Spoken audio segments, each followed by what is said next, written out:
Captain Sanjay Karve, where does the crisis actually stem from? They say that the crew shortage is something that has played a pivotal role in this, but it seems to, everybody is speaking about the current situation, but this crisis seems to be not coming from the current situation. It's been building over years, isn't it? We are not getting enough pilots when it comes to the aviation sector.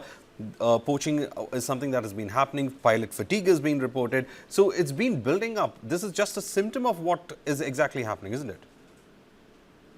I agree with you. Basically, this entire issue started 2 years ago when DGCA laid down the new FDTL norm. And IndiGo tried its level best to not get the rules approved. They fought tooth and nail to ensure that the old rules were kept. However, severe representations from pilots' body, medical reports, and FIP put it across to the government saying that the passenger safety was involved. And as things stood, even with the old rules, the IndiGo pilots were flying maximum. So if you are allowed to fly 100 hours or 120 hours, they were flying 99 hours and 45 minutes or 115 hours and 30 minutes with practically no leeway. IndiGo had 2 years to work out a solution. They hope like hell that things will die its natural death. This was just waiting to happen. It is not something which has happened suddenly or out of the blue. The second factor is they are not promoting qualified co-pilots to pilot in command. For very obvious reasons, you have to give them a pay hike. So looking at the financial model, they find it very easy to keep them as a co-pilot, make them senior first officer. You know, nice nomenclature like that corporate structure, senior vice president. So you have a senior first officer, junior first officer, and you don't promote him to a PIC. Today, when the DGCA has put its foot down last month, saying, sorry, this thing has been in the offing for last 2 years. Now we need to implement it in the interest of the safety of the passengers and the crew who are flying the aircraft.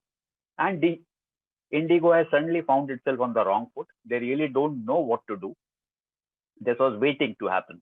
This is not something which is out of the blue. And the unfortunate part is, for the mismanagement at top level of IndiGo, who are the people facing the blunt?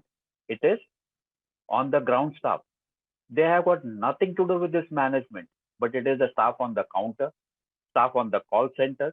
They are bearing the brunt of the passenger fury, in which they have no role to play, which is a very sad state of affairs. And I don't blame the passengers. They don't have an access to the management. So they are venting their fury at the ground staff or the crew there. So this is something which cannot get sorted in next 24 hours, despite whatever IndiGo claims. They will probably have to have a new schedule coming up in the next 48 hours to ensure that they make optimum use of the crew. See, what happens is we generally have a tendency in the airline sector to blame DGCA for the rules and regulations. DGCA never comes out with rules which are implemented overnight unless and until it's a gross safety issue, like the updation of the Airbus A320 series program. They will put a car, that is a civil aviation requirement. Comments are asked. They give them 2 to 3 months for people to comment. And thereafter it takes 5 to 6 months. So you're well aware as to what is in the store, what is going to happen. Now, if you assume that because you're numero uno today in the country as the largest operator, you can get away with anything, that is something which has got IndiGo into trouble. And this, my honest opinion is, it was bound to happen, and it has happened, and they will have to curtail some of their flights in the next few days or cancel them or reschedule them so that passengers don't get affected. And especially in the international sectors, I don't know how they're going to manage it, because IndiGo has just started flying international sectors. If they start having cancellations, people are going to lose faith on IndiGo in the international sectors. Even Turkish Airlines, which has a tie-up with IndiGo, may start looking the other way around, whether it is worthwhile having a code-sharing agreement with IndiGo. So IndiGo needs to sit down carefully and work out a practical solution.